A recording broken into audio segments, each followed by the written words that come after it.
안녕하세요. 작은 고시원에서 꿈꾸는 큐바디입니다. 오늘은 스포츠와 윤리, 이건 시험에 꼭 나온다라는 강의로 돌아왔는데요. 제가 핵심 요약 정리한 거를 블로그에도 무료 배포를 하고 있지만 제 블로그에도 무료 배포하고 있는 것보다 핵심 내용을 더 추가하고 더 보기 좋게 정리한 것을 전자책으로 판매를 하고 있어요. 그래서 같이 보시면서 강의 들으시면 도움이 크게 많이 될 거라고 생각이 됩니다. 그러면 강의 시작해 보도록 할게요. 자, 스포츠와 윤리, 시험에 나온다 첫 번째입니다. 그것은 바로 도덕, 윤리, 선의 개념입니다.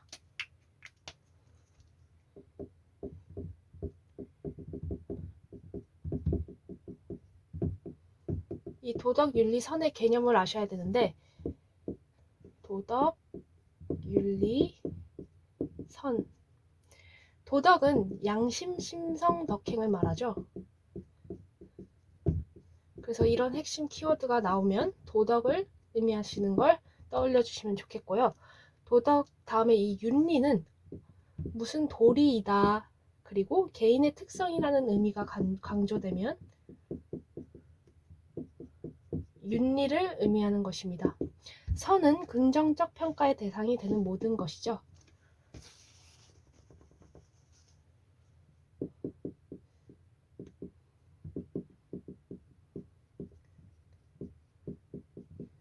되는 모든 것. 이렇게 알아두시는데 이 또 도덕에서 시험에 나올 것 같은 게 도덕적 사고성입니다. 도덕적 사고성엔 네 가지가 있죠. 도덕적 민감성, 도덕적 판단력, 도덕적 동기화, 도덕적 품성화가 있습니다. 도덕적 민감성이란 무엇일까요? 어떻게 행동해야 되는지에 대해서 지각하게 되는 것입니다. 어떤 행동을 지각한다. 그러면 도덕적 민감성을 말하는 거고, 도덕적 판단력이란 옳고 그름을 판단하게 하는 것. 어떤 것을 판단하게 하는 것. 도덕적 동기화란 무엇일까요?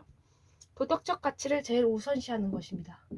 도덕적 가치를 1순위로 두는 것. 도덕적 품성화란 장애 요인을 극복하여 실천할 수 있는 품성을 갖는 것. 장애 요인 극복 품성을 갖는 것. 자, 이렇게 시험에 나올 것 같은 첫 번째였고요. 시험에 나올 것 같은 두 번째로 넘어가도록 하겠습니다.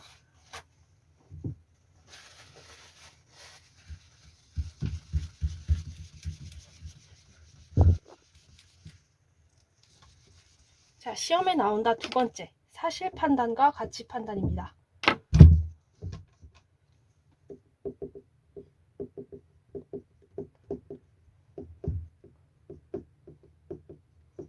사실 판단은 어떤 사실에 근거하니까 객관적인 요소이죠. 가치 판단은 내가 생각하는 가치니까 주관적입니다. 이 가치 판단은 또 세 가지로 나뉘죠. 어떻게 나뉘냐? 사리 분별적인 가치 판단,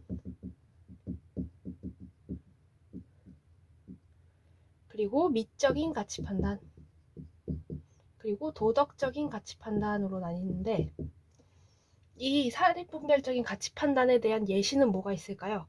바로 무엇에 대한 옳고 그름을 판단하는 것이니까 예를 들면 시합 전날 음주는 방해가 될 수 있으니 멀리하라. 시합 전날 음주 방해될 수 있으니 멀리해. 시합 전날에 음주하는 거에 대한 옳고 그름에 대한 걸 이야기하고 있죠. 그래서 사리분별적인 가치 판단에 대한 예시는 이런 예시가 있을 수 있고요. 미적인 가치 판단에 대한 예시는 뭐가 있을까요? 바로 아름다움과 추함에 대한 것을 얘기하는 거. 예를 들면 손흥민의 드리블은 멋지다. 이런 게 있을 수 있고요. 도덕적인 가치 판단에 대한 예시는 뭐가 있을까요? 바로 상대방까지 고려해서 어떤 것이 옳고 그른 것을 판단하는 것이니까 상대방 고려한 옳고 그름에 대한 예시로서 선수를 따돌리는 것은 안 된다.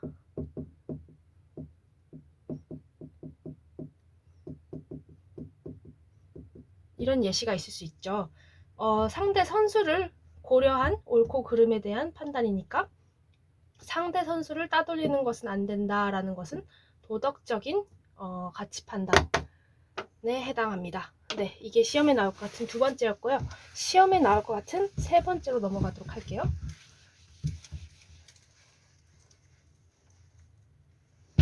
자, 시험에 나올 것 같다 세 번째. 그것은 바로 윤리 이론입니다.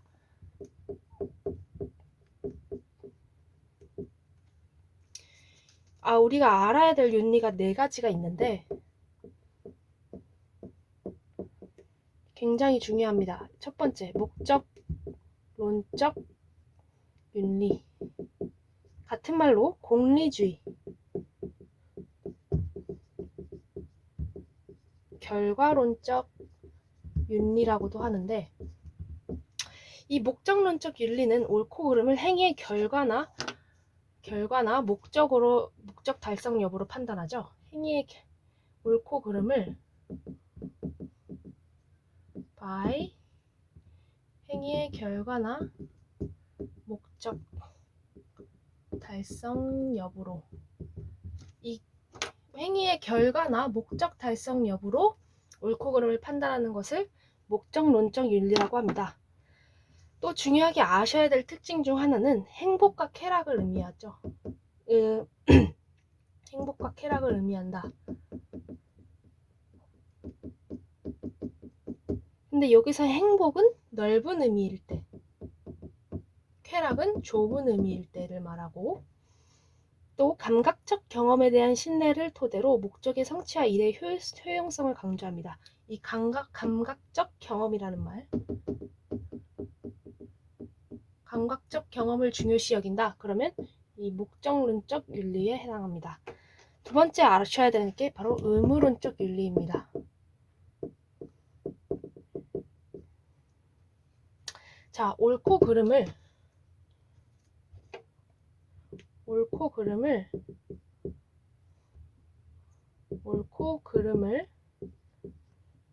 행위자의 의도 및 동기로 판단합니다.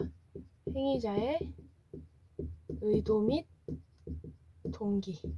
이 행위자의 의도랑 동기를 중요시 여기는 건 의무론적 윤리에 해당합니다.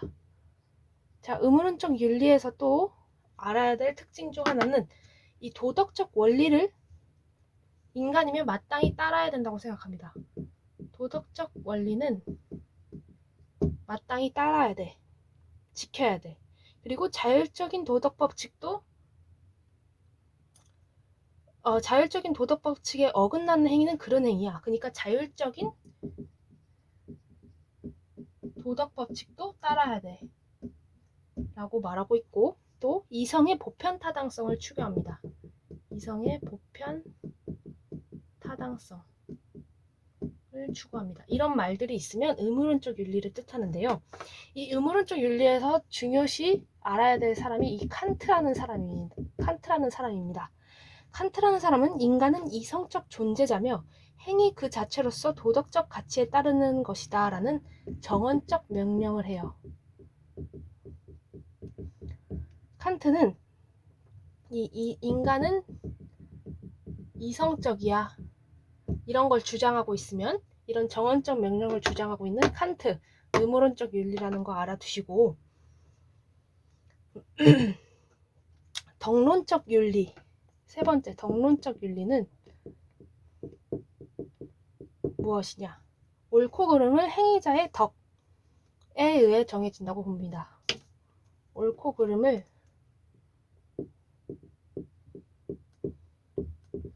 행위자의 덕이란 말, 이 덕이란 말 품성과 같이 쓸 수 있죠. 품성, 성품.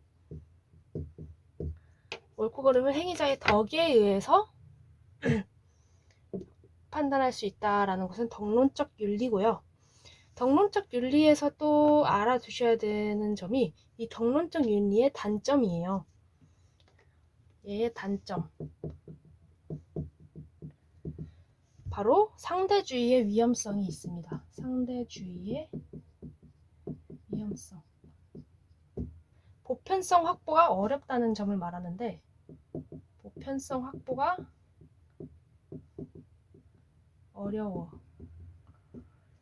왜냐면 상대의 품성에 따른 거다 보니까, 품성이 워낙 다양하다 보니까 어떻게 보편적이지 않죠. 사람의 성격이 워낙 다양하니까. 그런 덕론적 윤리는 그래서 보편성 확보가 어렵다는 단점이 있죠. 그것을 바로 상대주의의 위험성이라고 합니다. 또 사람의 성격에 따라, 품성에 따라 이 옳고 그름을 판단하다 보니까 판단의 불확정성,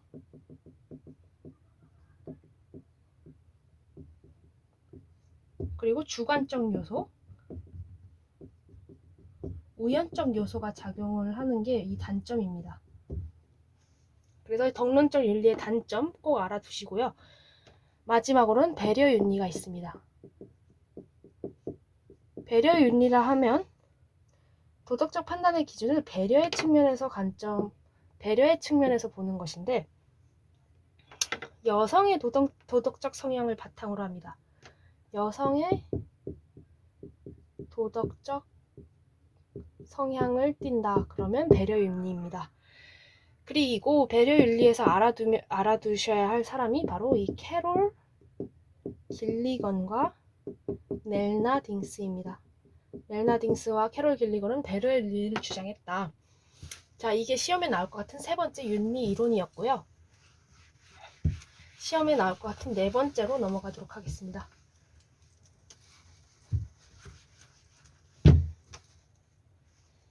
자, 이건 시험에 나온다 네 번째.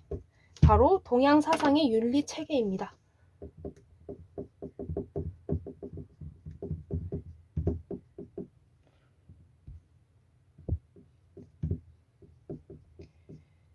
크게 세 가지로 나뉘는데, 윤리 체계는 유교일 때, 그리고 불교일 때, 도교일 때 이렇게 나뉘는데, 유교는 선과 악으로 나눠서 얘기하면 유교를 말하고요.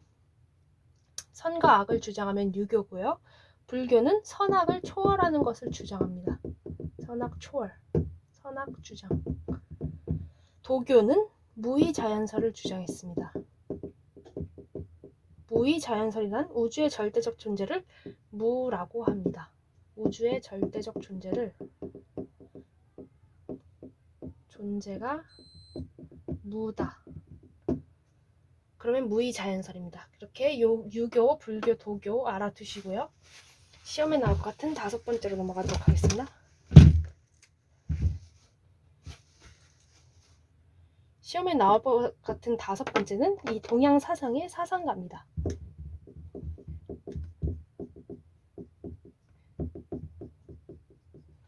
사상가 5명이 있는데, 바로 1, 2, 3, 4, 5 맹자, 순자, 노자, 고자, 공자가 있어요. 맹자는 뭘 주장했죠? 인간의 본성은 선하다라는 성선설. 순자는 아니야, 인간의 본성은 악해, 성악설. 그래서 맹자와 순자가 서로 반대된다는 점 알아두시고요.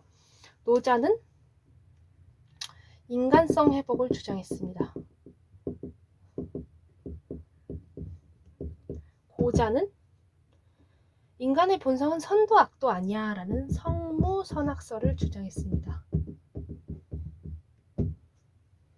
성무선악설을 주장했고, 공자는 아셔야 될 포인트가 좀 많은데, 인서예 극기복례를 아셔야 돼요. 인서예 극기복례.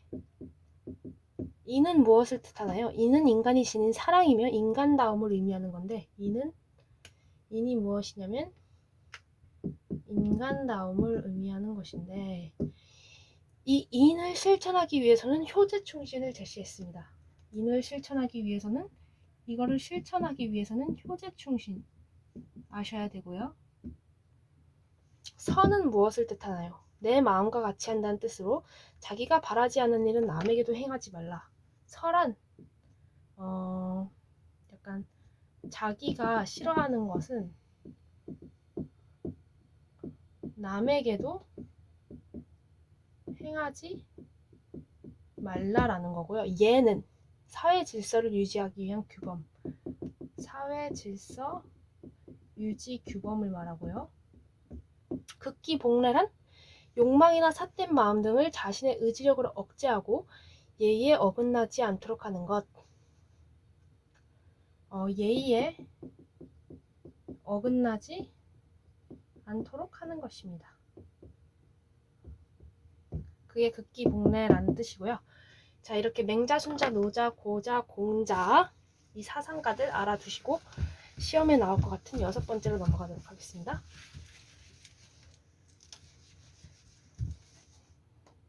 자, 이건 시험에 나온다 6번째. 바로 아곤과 아레테입니다.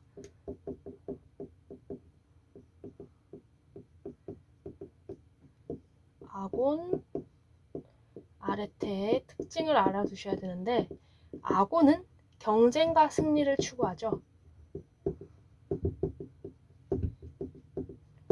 아레테는 탁월성을 추구합니다. 그리고 얘는 극기 스포츠, 미적 스포츠에 해당합니다. 극기, 미적 스포츠. 아곤은 반대로 미적 스포츠, 극기 스포츠는 미적 스포츠는 흥미 유발이 어렵다고 봅니다. 이런 극기 미적 스포츠에 대해서 부정적이게 생각하는 것은 아곤이고요. 아레테가 아곤보다 더 포괄적인 개념이고 아레테가 더 가치 있는 것으로 받아집니다. 아레테가 얘가 더 가치 있다. 이렇게 받아들여집니다. 자, 시험에 나올 것 같은 6번째였고요. 시험에 나올 것 같은 7번째로 넘어가도록 하겠습니다. 이건 시험에 나온다 7번째. 바로 상대방 설득에 필요한 3가지입니다.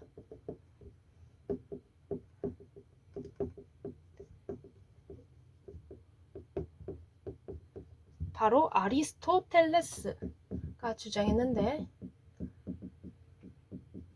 3가지니까 뭐 어떤 3가지가 있을까요? 바로 로고스, 파토스, 에토스. 로고스, 파토스, 에토스가 있습니다. 로고스는 이성과 같은 말로 쓰이고요. 파토스는 감성과 같은 말로 쓰이고 에토스는 도덕성과 같은 말로 쓰입니다. 그래서 상대방 설득에 필요한 3가지가 무엇이냐라고 물으신다면 로고스, 파토스, 에토스고 에토스는 도덕성을 말하며 파토스는 감성을 말하며 로고스는 이성을 말한다까지 알아두시면 좋을 것 같습니다. 자, 시험에 나올 것 같은 8번째로 넘어가도록 할게요. 자, 이건 시험에 나온다 8번째. 바로 그것은 스포츠 규칙의 구분입니다. 스포츠 윤리와 관련한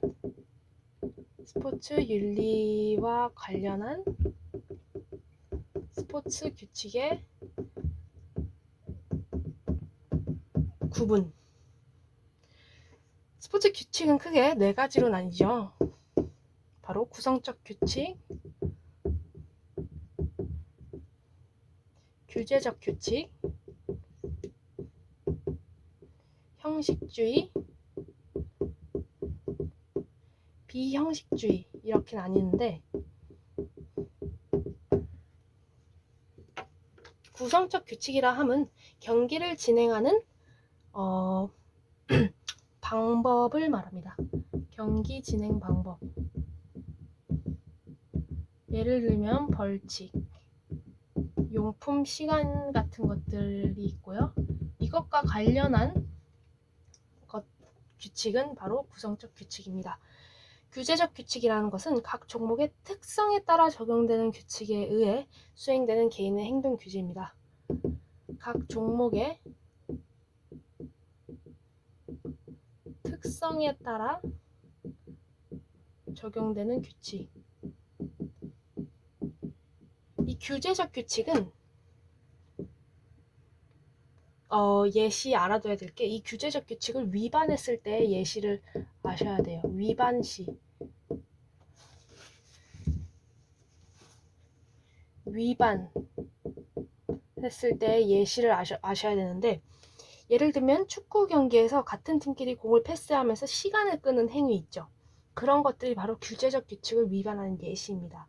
또 농구에서 일부러 파울을 얻어서 기회를 얻거나 시간을 끄는 행위. 또 규제적 규칙의 위반입니다. 그래서 경기에서 시간 끄는 행위 있죠. 일부러 시간 끄는 행위 같은 것들은 규제적 규칙을 위반한 예시로서 알아두시면 좋을 것 같습니다. 자, 형식주의란 것은 뭐예요? 경기 규칙에 명시되어 있는 것만을 말합니다. 경기 규칙 명시된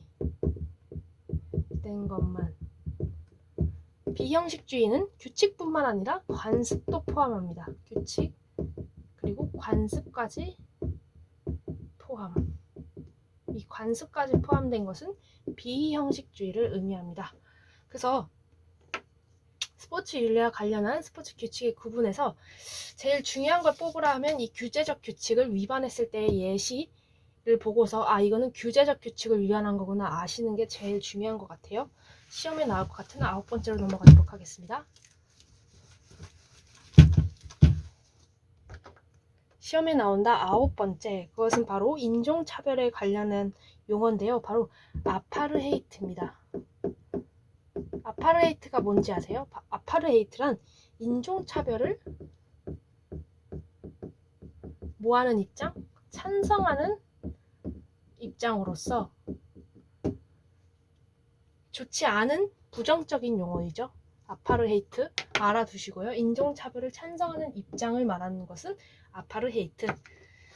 이게 시험에 나올 것 같은 9번째였고, 시험에 나온다 10번째로 넘어가도록 할게요.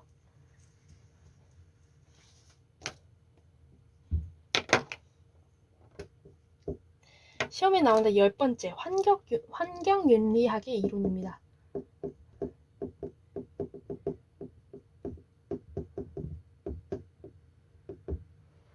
자, 생태중심주의 그리고 자연중심주의가 있죠. 생태중심주의 그리고 자연중심주의 이론으로 두 가지로 나뉘는데, 생태중심주의는 무생물까지 포함하고, 얘는 무생물 포함을 하지 않죠. 무생물까지 포함, 얘는 무생물 포함 X, 무생물 포함 제외, 이렇게 나뉘는데, 여기서 시험에 나올 것 같은 건 바로 이 주장한 사람들입니다. 생태중심주의를 주장한 사람은 알한가가 있죠. 저는 알한가 이렇게 외웠습니다. 앞글자를 따서 알한가아, 이 4명의 사람을 아셔야 되는데, 알은 누구예요? 알도 레오폴드, 한은 한스 요나스, 가는 가토 히사타케.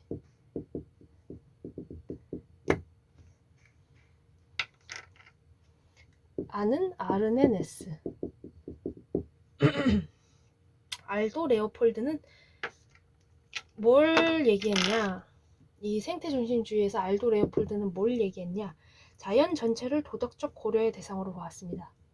자연 전체가 도덕적 고려 대상이야, 이렇게 얘기한 사람은 알도 레오폴드. 한스 요나스는 공동체, 이 지구를 중요시 여겼고, 가토 히사타케는 타인 위의 가능성,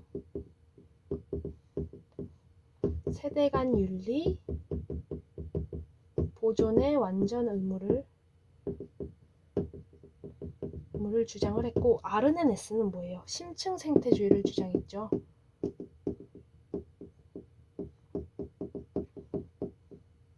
자, 자연중심주의에서 알아야 될 사람은 2명의 사람이 있는데, 바로 앞글자를 따서 폴과 알을 외워주세요. 폴은 폴 테일러를 말하고, 알은 알베르트 슈바이처.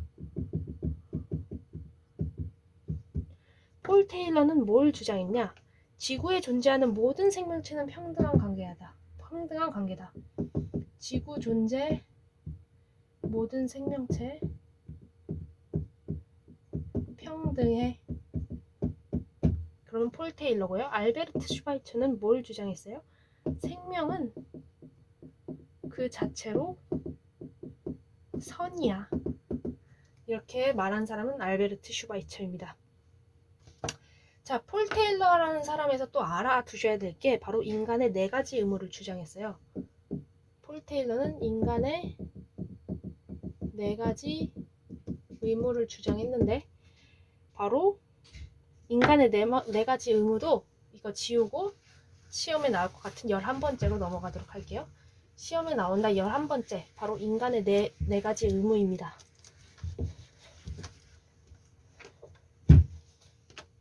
시험에 나온다 11번째는 바로 이 폴 테일러라는 사람이 주장한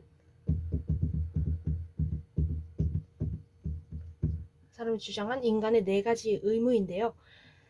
바로 무엇이 있는지 살펴보자면 비상해의 규칙, 비상해의 규칙, 같은 말로 불침해의 규칙,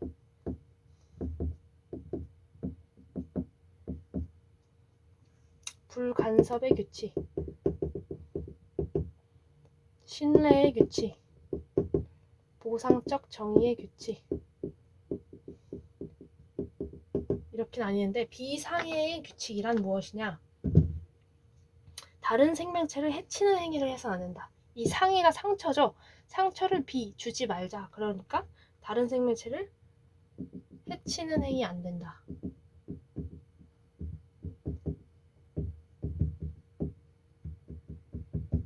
불간섭의 규칙은 뭔가요? 간섭하지 말자라는 거죠. 즉 생태계의 자유로운 발전을 방해하지 말자. 생태계의 발전을 방해하지 말자라는 거고, 신뢰의 규칙은 동물들에게 인간의 신뢰를 훼손하면 안 된다.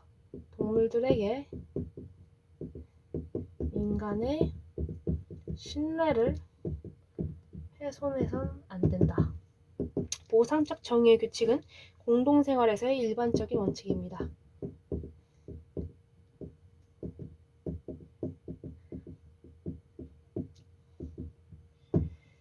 좀 의미가 까다로운 규칙이 바로 제 생각에는 이 비상해의 규칙과 보상적 정의의 규칙이 시험에 나올 것 같아요. 이 비상해의 규칙이란 불침해의 규칙과 같은 말로써 다른 생명체를 해치는 행위는 안 된다라는 거고, 보상적 정의의 규칙은 공동생활에서 일반적 원칙이죠. 네, 이거 뜻 다 알아주시고요. 시험에 나올 것 같은 12번째로 넘어가도록 하겠습니다.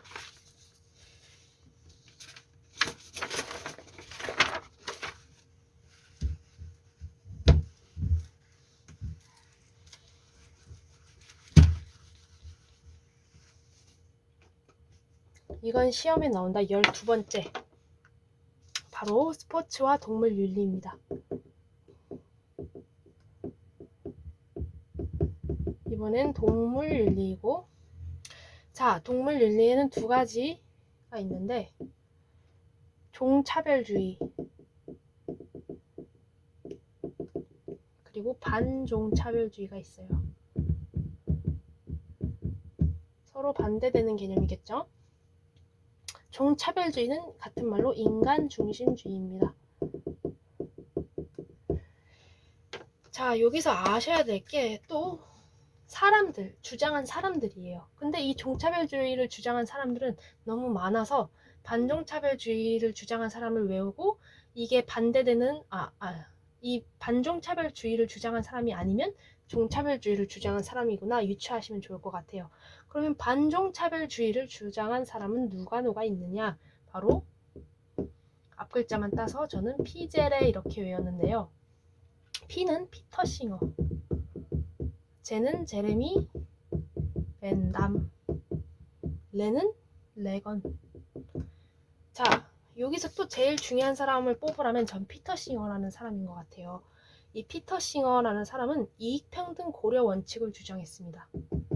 이익평등 고려 원칙. 이익평등 고려 원칙이란 무엇이냐? 이익평등 고려 원칙이 무엇이냐? 바로 쾌고 감수 능력을 가진 모든 생명체의 이익에 동등하게 고려되어야 한다. 모든 생명체의 이익에 동등하게 고려되어야 한다. 이게 바로 이익평등 고려 원칙인데, 자, 이 말을 살펴보자면 쾌고 감수 능력을 가진 생명체라면 이 이익에 동등하게 고려돼야 된다는 것입니다. 차별을 하는 게 아니라 얘네들의 이익도 챙겨주자. 이 쾌고 감수 능력을 가졌으면 다 동등해 라고 말하는 게 바로 이익평등 고려 원칙입니다. 그래서 인간뿐만 아니라 감각을 가진 동물도 도덕적 배려의 대상이 되어야 한다고 주장한 사람은 바로 이익평등 고려 원칙을 주장한 피터 싱어라는 사람 알아두시고요. 자, 시험에 나올 것 같은 13번째로 넘어가도록 할게요. 시험에 나올 것 같은 13번째는 바로 동물 실험 시 지켜야 할 원칙입니다. 동물 실험 시 지켜야 할 원칙. 같은 말로 3R의 원칙이라고 하는데, 대체, 순화, 축소가 있습니다. 대체, 순화, 축소. 대체라는 것은 이왕이면 무생물을 선정하자. 무생물을 선정하자. 이왕이면 고등생물보다 무생물을 실험하자라는 게 대체이고요. 순화는 뭔가 순한 맛 이런 걸 떠올리시면 좋을 것 같아요. 고통을 최소한으로. 축소는 뭘 축소시킨다? 동물의 숫자를 최소한으로. 그래서 이 순화랑 축소랑 헷갈리실 텐데, 순화는 순한 맛을 떠올려 주세요. 순한 맛. 약한 거, 고통, 안 아프게 최소화하는 거. 이 순화는 고통을 최소화하는 것이다. 이렇게 외워주시면 될 것 같아요. 시험에 나올 것 같은 14번째로 넘어가도록 할게요. 자, 이건 시험에 나온다. 14번째. 바로 한나 아렌트의 악의 평범성입니다. 한나 아렌트의 악의 평범성. 이게 무슨 뜻이냐? 악이란 시스템을 무비판적으로 받아들이는 것이다. 악이란 시스템을 무비판적으로 받아들이는 것이다. 이 평범성, 악의 평범성이란 악이란 시스템을 무비판적으로 받아들이는 것이다. 그래서 무슨 일이 일어난다? 그래서 선수폭력이 일어나는 거야. 라고 한다면 악의 평범성, 한나 아렌트의 악의 평범성 떠올려주세요. 자, 시험에 나올 것 같은 15번째로 넘어가도록 할게요. 자, 이건 시험에 나온다. 15번째. 바로 도핑에 관련해서 나올 것 같은데, 바로 도핑에서 이 TUE라는 게 시험에 나올 것 같아요. TUE란 뭐냐? 치료 목적 사용 면책을 말합니다. 치료 목적 사용 면책. 도핑에서 TUE가 시험에 나올 것 같은데, 이 치료 목적으로 도핑 관련한 걸 해도 된다라는 것입니다. TUE란. 자, 얘네들은 승인 기준으로 봤을 때가 있고 철회 기준으로 봤을 때가 있는데, 그러니까 승인이 될 때도 있고 안 될 때도 있을 거고, 철회가 될 때도 있고 안 될 때가 있겠죠. 일단 승인 기준으로 문제가 나온다면 어떤 것들을 알아두셔야 되냐면, 자, 미사용 시 선수가 건강상 심각한 손상을 입을 것으로 예상되면 승인을 할 수 있습니다. 승인 가능에 대한 예시를 볼게요. 미사용 시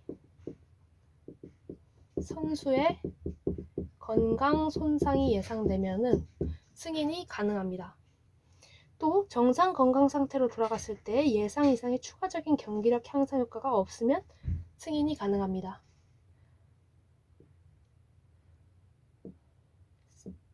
지금 승인 가능에 대한 예시를 보고 있는 거예요. 정상 건강 상태로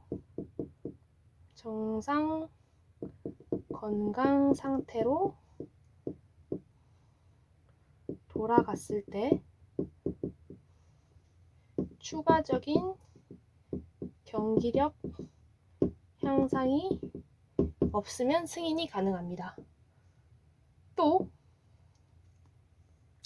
다른 합당한 대체 치료가 없어야 합니다. 다른 합당한 대체 치료가 없으면 승인이 가능합니다. 또 TUE 승인 없이 사용된 금지 약물이 아니면 TUE 승인 없이 사용된 금지 약물이 아니면 승인이 가능합니다. 근데 승인이 안 될 때가 있어요. 승인 불가능. 이때는 뭐냐? 바로 호르몬의 정상 범위를 증가시키는 건 호르몬의 정상 범위를 증가시키는 것은 TUE 승인이 불가능합니다. 그래서 이거 좀 주의하세요. 무조건 다 승인이 가능한 게 아니고 승인이 불가능할 때가 있는데 그것은 바로 호르몬의 정상 범위를 증가시키는 것은 승인이 불가능한 것입니다. 자, TUE 철회 기준이 무엇이 있는지 철회 기준 한번 봐볼게요. 이건 다 철회가 가능한 경우만 볼 건데요. 자, 철회가 가능할 때 바로 도핑 방지 기구가 부당한 요구사항이나 조건을 따르지 않은 경우 잠깐만.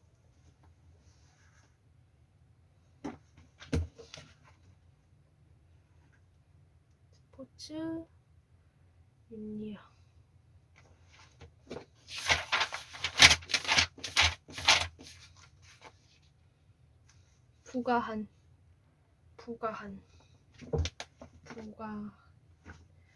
도핑 방지 기구가 부과한 요구사항이나 조건을 따르지 않은 경우 도핑 방지 기구가 부과한 요구사항이나 조건을 따르지 않은 경우 요구사항이나 조건을 따르지 않은 경우는 철회가 가능합니다. 또 치료 목적 사용 면책의 기간이 만료된 경우 기간 만료된 경우 철회가 가능합니다. 또 도핑 방지 기구로부터 선수에게 치료 목적 사용 면책이 철회되었다고 통지가 된 경우 통지된 경우는 철회가 당연히 가능하겠죠. 또 세계 도핑 방지 기구나 스포츠 중재 재판소에서 TUE 승인 결정을 번복한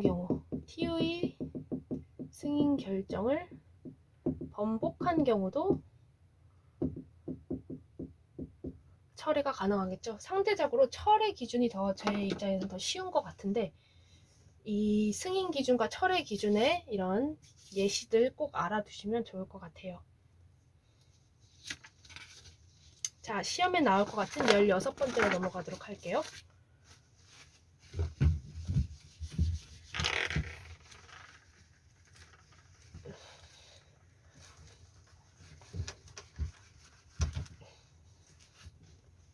이건 시험에 나온다. 16번째. 바로 학생의 학습권 보장을 위한 제도입니다.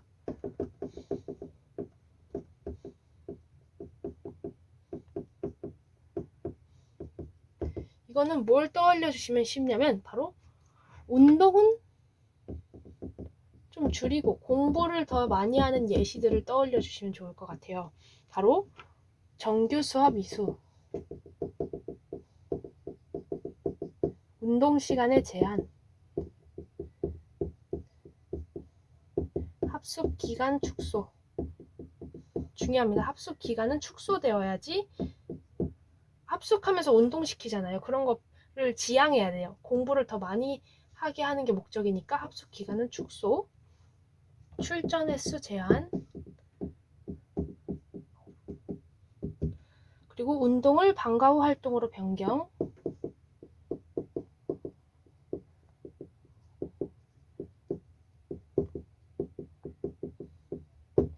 최저학력제도의 도입.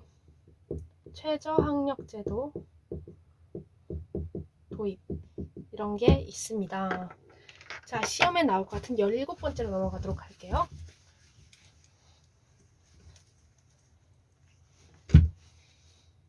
이건 시험에 나온다. 17번째. 그것은 바로 스포츠계의 4대 악습입니다. 스포츠계의 4대 악습이 있어요. 저는 어떻게 외웠냐면 승입, 조, 폭 이렇게 앞글자를 따서 외웠는데 승은 뭐예요? 승부 조작 및 편파 판정. 4개라서 객관식 내기 딱 좋죠. 입시 비리. 조는 조직의 사유화. 폭은 폭력 및 성폭력. 그래서 이렇게 4대 악습엔 4가지가 있다는 거 알아두시고, 또 시험에 나올 것 같은 18번째로 넘어가도록 할게요. 이건 시험에 나온다. 18번째. 바로 베니까 맥페일이라는 사람을 알아두셔야 돼요. 바로 스포츠 지도자의 윤리에서 알아둬야 될 사람인데, 바로 베니까 맥페일입니다. 맥페일. 베닛이란 사람은 뭘 주장했냐? 뭘 강조했냐? 바로 덕을 강조했습니다. 덕 강조. 그리고 미국의 교육은 서구 전통의 위대한 사상으로 돌아가야 된다고 주장했습니다. 미국 교육은 서구 전통의 위대한 사상으로 돌아가야 한다고 주장한 사람은 베닛 떠올려 주시고요. 맥페일이라는 사람은 뭘 중요시 여겼냐? 바로 관찰학습과 사회적 모델링을 중요시 여겼습니다. 관찰학습과 사회적 모델링을 중요시 여긴 사람은 바로 맥페일입니다. 자, 이렇게 베니까 맥페일 꼭 알아두시고요. 시험에 나올 것 같은 19번째로 넘어가도록 할게요. 시험에 나온다. 19번째. 그것은 바로 스포츠 조직의 윤리 선진화 방안입니다. 스포츠 조직의 윤리 선진화 방안. 자, 예산의 투명성 확보, 의사결정의 공정성 강화, 이런 특징들은 윤리선진화 방안으로 저희가 유추하기 쉬운데 꼭 외워두셔야 될 포인트 2가지가 있는데, 바로 스포츠 단체의 자력으로 제도를 마련하는 것입니다. 스포츠 단체의 자력으로 제도를 마련해야지 이 윤리선진화 방안에 도움이 됩니다. 스포츠 단체의 자력으로 제도를 마련하는 거. 그리고 체육단체와 시민단체의 연대.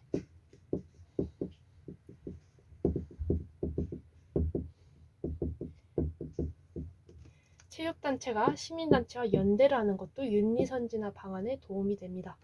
그래서 이 말이 좀 어렵잖아요. 그러니까 이 2가지 말이 나오면 윤리선진화 방안에 속한다는 거 꼭 알아두세요.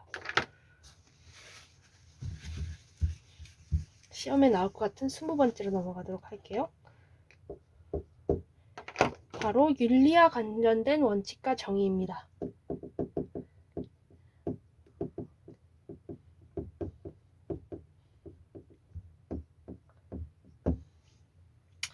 윤리와 관련된 원칙은 9가지가 있어요. 근데 이 9가지를 다 살펴보진 않을 거고 제일 중요한 3가지 원칙과 정의를 볼 건데요. 바로 제일 제가 중요하다고 뽑은 이 3가지 정의는 절차적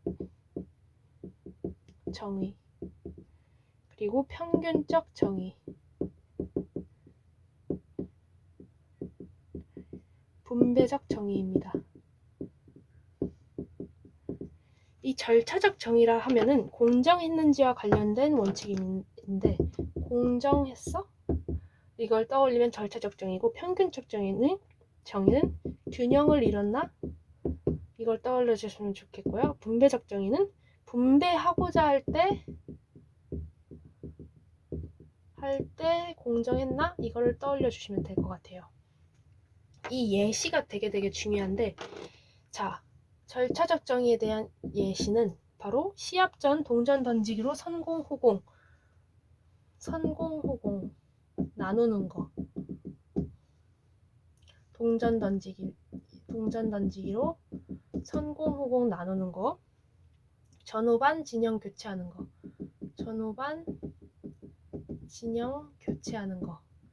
그래야지 서로 공정하겠죠.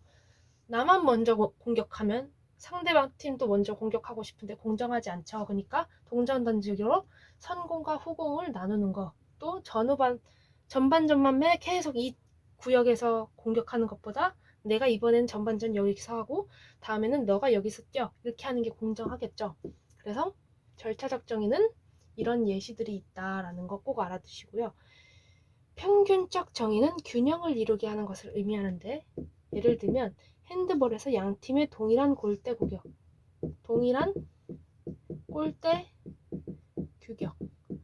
아니, 내 팀만 골대 작고 내 팀은 골대가 되게 크고 상대팀 골대는 작으면 우리 팀이 불리하잖아요. 그러니까 당연히 골대는 균형을 맞춰서 평균적 정의에 따라 동일한 골대 규격을 갖는 것, 그것이 바로 평균적 정의의 예시입니다. 분배적 정의의 예시는 분배하고자 할 때 공정한지를 떠올리시면 되는데, 예를 들면 다이빙, 리듬 체조, 피겨 스케이팅은 기술 난이도에 따라 이렇게 점수를 받는 종목이잖아요. 그런 종목에서 모든 참가자가 동의할 수 있는 절차로 점수를 받으면 되는 것입니다. 자, 기술 난이도에 따라 점수 받는 종목에서 모든 참가자가 동의할 수 있는 절차가 있는 것. 예를 들어 피겨는 이제 심판들이 점수를 판단하고 서로 1등, 2등, 3등 나눠서 상을 주잖아요. 그때 모든 참가자가 동의할 수 있는 절차가 있어야 됩니다. 그게 바로 분배적 정의의 예시입니다. 그래서 절차적 정의, 평균적 정의, 분배적 정의, 이 뜻과 예시 꼭 알아두시고요. 시험에 나올 것 같은 21번째로 넘어가도록 하겠습니다. 자, 이게 라스트인데요. 여러분 좀 더 힘을 내시고 거의 다 왔습니다. 힘을 내세요. 자, 시험에 나온다 21번째는 바로 개인윤리와 사회윤리에 대해서 아셔야 돼요. 개인윤리와 사회윤리. 자, 개인윤리와 사회윤리 특징을 살펴봅시다. 개인윤리라는 것은 개인의 양심에 따른 것입니다. 개인의 양심. 사회윤리란 사회 구조나 질서에 따른 윤리입니다. 사회 구조나 질서에 따른 윤리인데, 자, 이 개인 윤리는 승부 조작의 가담 여부는 개인의 양심에 따라 충분히 회피할 수 있다고 봅니다. 승부 조작의 가담 여부가 회피가 가능하다고 보면은 바로 개인 윤리입니다. 개인의 양심에 따른 거니까 양심 없는 사람은 내가 승부 조작 안 했는데 하면서 회피가 가능한 거죠. 근데 이 사회윤리는 승부 조작의 가담 여부가 아무래도 팀의 이익을 위해 조직 모두가 가담하다 보니까 회피가 어렵다고 생각합니다. 회피 어렵다. 이렇게 생각하는 것은 사회윤리입니다. 아무래도 팀이 모두가 개입한 문제다 보니까 나만 이렇게 빼서 할 수 있는 문제가 아니라는 거죠. 회피가 어렵다. 그래서 이 회피에 관련해서 이런 회피적인 특징, 어떤 건 개인윤리는 이런 승부 조작의 가담 여부가 회피가 가능하고 사회윤리는 회피가 어렵다. 왜냐면 사회 구조나 질서에 따른 윤리이기 때문이다. 이 점을 알아두시면 도움이 많이 될 것 같습니다. 네, 시험에 나올 것 같은 걸 21가지로 추려봤는데요. 여러분께 큰 도움이 되었으면 좋겠고 여러분 시험 합격을 기원합니다. 감사합니다.